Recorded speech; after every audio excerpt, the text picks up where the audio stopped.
Hi, I'm Duncan Craig, and I'm the founder, chief executive of Survivors Manchester. Ripped has been a journey that I've been on, along with Alex and everybody else who's been involved in the production. And it began quite a few years ago now, when this young writer contacted us and asked me if we would be amenable to supporting him as he developed this story, this play, to go to the Edinburgh Fringe Festival. I was really proud to be able to do that. Art is a fantastic way of engaging the public in discussion. Some kind of creative output enables people to engage in difficult discussion in a really safe way. And I think that's what Ripped has done. It's been able to find a space to promote difficult discussions around sexual violence, in particular where males are the victims. Alex did an amazing job of taking Ripped up to Edinburgh, which, I know was very, very well received. So much so that when it came to thinking about how do we engage with young people in talking about male rape, my thoughts were going right back to Ripped and how do we take that thing that happened in Edinburgh and send it out, for the rest of the world to see. And following a conversation with Alex and Robin and one of the producers, we stumbled upon the idea of creating this film. And I think that the conversations that will come out of this will be not only important for the subject matter, but I also know will help some people break the silence. My name's Alex Gwyther. I'm the writer and actor of Ripped.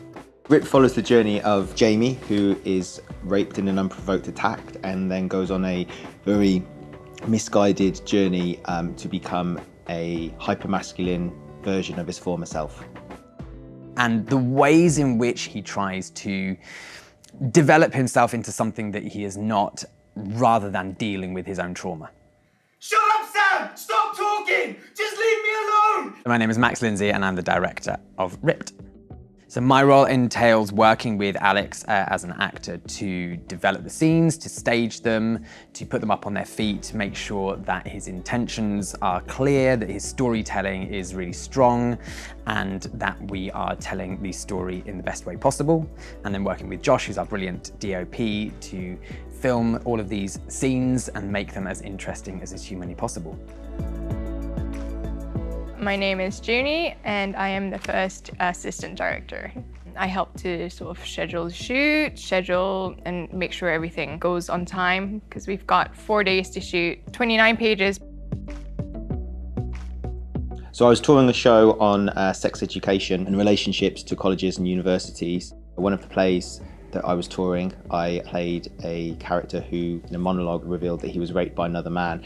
And during the performance, he was always met with laughing and giggling, even when we went to all girls' schools. So in the subsequent workshops, I asked them, if this was a girl through gritted teeth saying that she'd been raped, would you have the same reaction? And their reaction was all the same. They say, well, of course not. And I say, why? They say, because it's a girl. So for me, this tied in with the idea of the crisis in masculinity, which I feel that we face at the moment. And then when I started researching into the stats surrounding male rape, it was just eye-opening that 96% of all male rape cases go unreported. So really influenced me to write something about it and to raise awareness.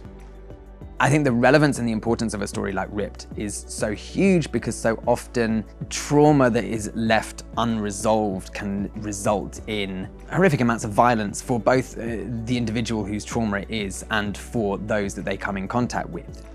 It talks about sexual abuse against men, so the whole topic of sexual abuse itself is such an important topic that we need to really fight against.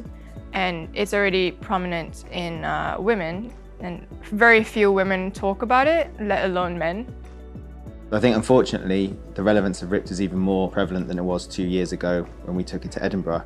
You just have to look at some of the scenes during the pandemic of football violence and hooligans like ripping apart Leicester Square, the sad case of Sarah Everard. Male violence is more prominent now than it ever has been. And I think the crisis in masculinity that we face is unfortunately even more rife now.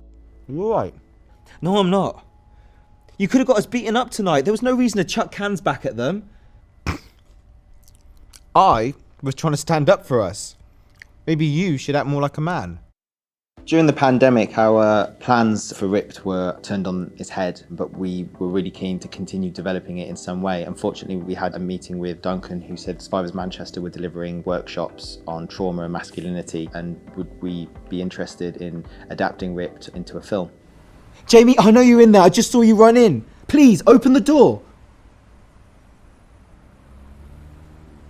So you are alive? Duncan at Survivors Manchester, when I was writing it before we took it to Edinburgh in 2019, was just an amazing and very supportive soundboard of stats, statistics, insight, and just a really important soundboard to have when making sure that the script was told accurately, sensitively, and truthfully.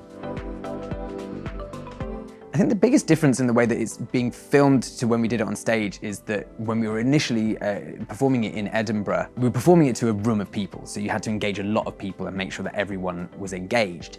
Here, where we are just engaging on a much more intimate level and we are able to connect with the audience on a much smaller, more personal level. And I think that's a really interesting way of us telling the story.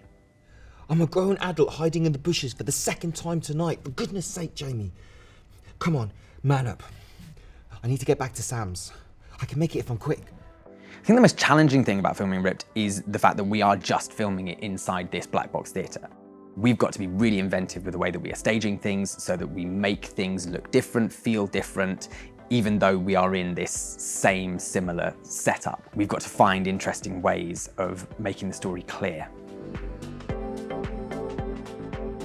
The main challenge is I'm used to performing this all in one in about an hour. So that's the way that I know the script. So this is, really different because we're having to shoot individual scenes, which is both really fun, but also quite challenging in changing the way that you're approaching a scene. And some scenes are a little bit more intense than others. So you really have to go into that scene running at, 100 miles an hour. Whereas when we were doing the one-man play, I was already working up to going at 100 miles an hour. I glance over to see if Max and the lads have caught Blondie's smile. And they have! And they're smiling, nudging each other and nodding in laddish acceptance. Yes, I'm almost one of the lads. The thing I'm enjoying the most is working with this incredible team. There's just brilliant talent in the room. It feels very collaborative and everyone's chucking ideas in and we're finding the best ways in which we can tell Ripped.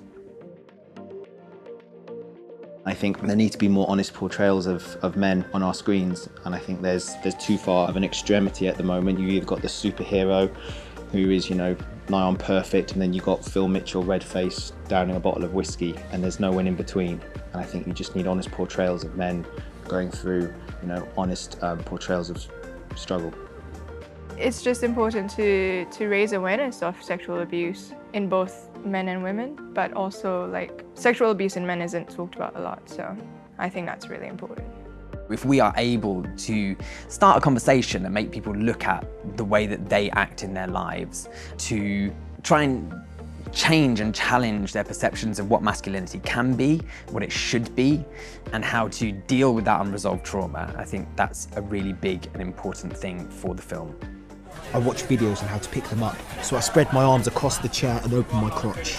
This shows I'm a confident, fertile man. My hope for Ripped, now we've produced it, now it's out there, is that we can continue to engage schools and colleges and universities in thinking about how they would, either as individuals or as institutions, support male survivors of sexual abuse and rape. I know Ripped wouldn't have been possible without the support of the Survivors Manchester Board of Trustees, the staff, Alex and Robin and the creative team, and our funders, Global Fund for Children and Survivors Manchester. Thank you so much for helping us break the silence on sexual abuse, rape and sexual exploitation of boys and men. I really hope that the conversation continues and that we get to a point where we can support all survivors. I really hope that Ripped has a life that encourages more males to speak out.